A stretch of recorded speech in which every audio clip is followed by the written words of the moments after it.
Закъснявам ли за Ботевград, Левски? Разбира се, че не.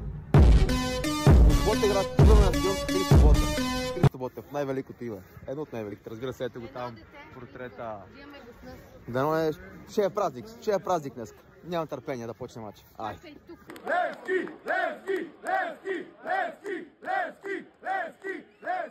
Левски! Левски! Левски! Айде! Три гола днеска! Оле, бето!